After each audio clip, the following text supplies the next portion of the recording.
que c'est ce qu'il y a de mieux pour le pays. On le voit dans tous les pays au monde. Ils intègrent d'une façon ou d'une autre des franges assez radicales politiques, mais tout en excluant définitivement une possibilité de recours à la violence, et la violence quelle qu'elle soit. Là, on sera impitoyable, particulièrement, là je vous donne ma position de Jil Jadid, on ne pourra tolérer absolument aucun dépassement, ni physique, ni verbal, contre quiconque. Il doit y avoir le respect total de tout le monde, la tolérance à tout le monde, et donc à ce titre-là, on ne peut pas exclure nous-mêmes les uns ou les autres. D'accord. Voilà. Alors vous parlez de personnalité, donc il y a une liste qui s'allonge, on va dire sans arrêt pour la coordination. Il y a aujourd'hui des conditions pour y adhérer ou pas? Comment ça se passe concrètement? Alors juste, je clarifie la situation. La coordination est formée par 5 partis politiques et une personnalité nationale. La coordination pour les libertés et la transition démocratique, CLTD, reste telle qu'elle. Ce n'est pas la CLTD qui s'est ouverte. La CLTD donc reste en tant que groupe.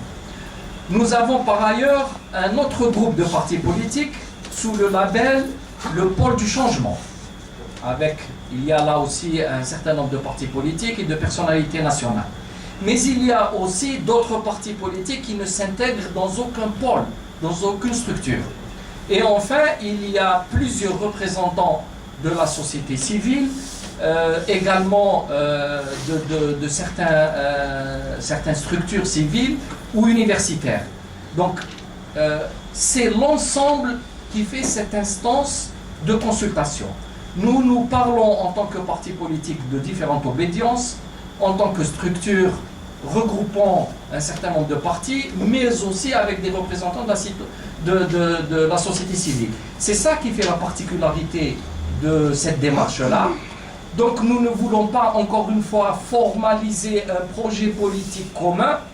Nous voulons simplement préparer le pays à supporter n'importe quel mouvement qui peut être déstabilisant et préparer ce dialogue à l'avance pour aboutir à l'établissement de règles du jeu claires dans lesquelles, à ce moment-là, les gens pourront se concurrencer politiquement. Donc on fait l'amalgame en ce moment. Vous parlez de 5 partis, une personnalité nationale. Alors tout le monde parle d'un front commun. Ça, c'est la CLTD. D'accord. Mais il y a le pôle du changement. Très bien.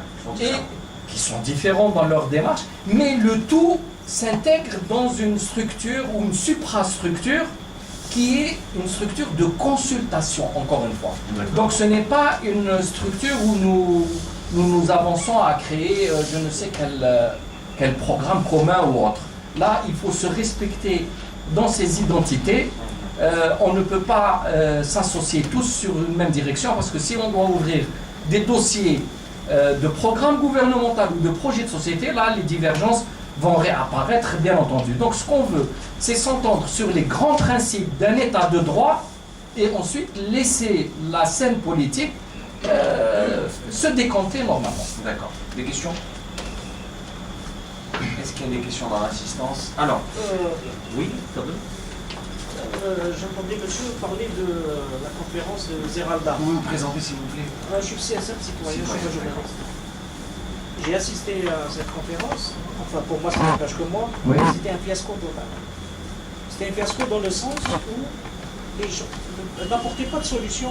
C'était juste, ils ont fait. Donc on était là pour 6-7 heures, pour finalement rien.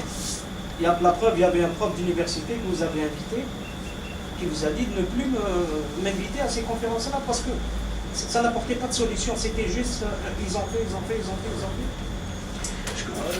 Je comprends parfaitement votre remarque, mais maintenant il faut la placer dans son contexte.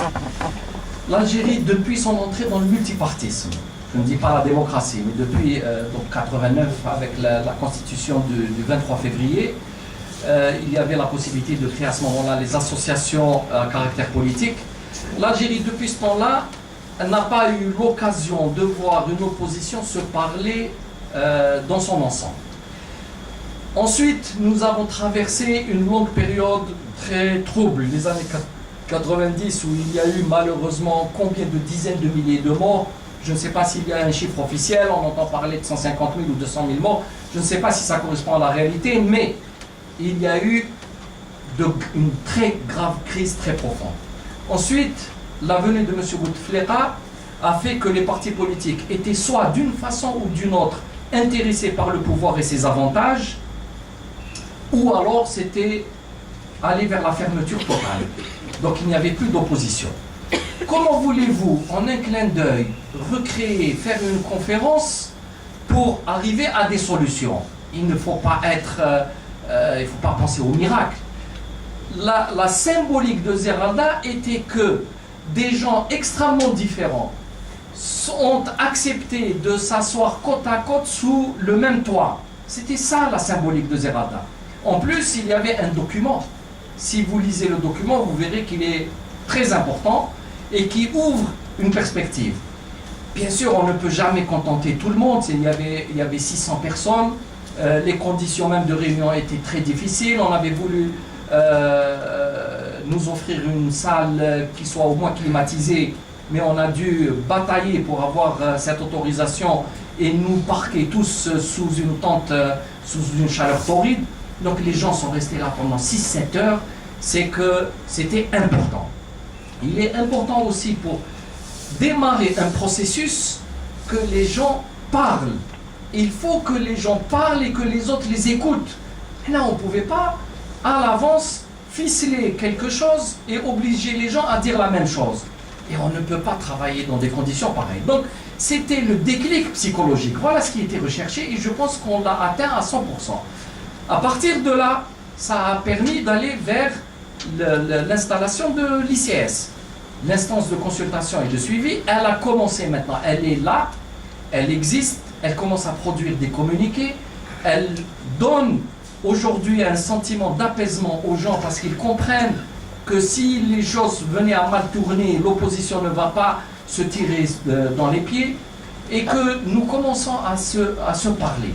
Vous savez, nous avons fait une réunion de 4 heures, nous en avions tiré ce jeudi. Nous en avions tiré une page de communiqué avec 5 points.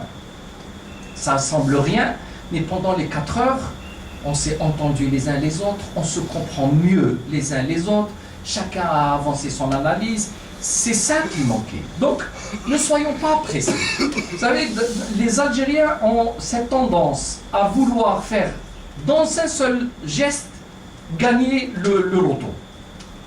En économie, l'Algérien veut immédiatement s'enrichir.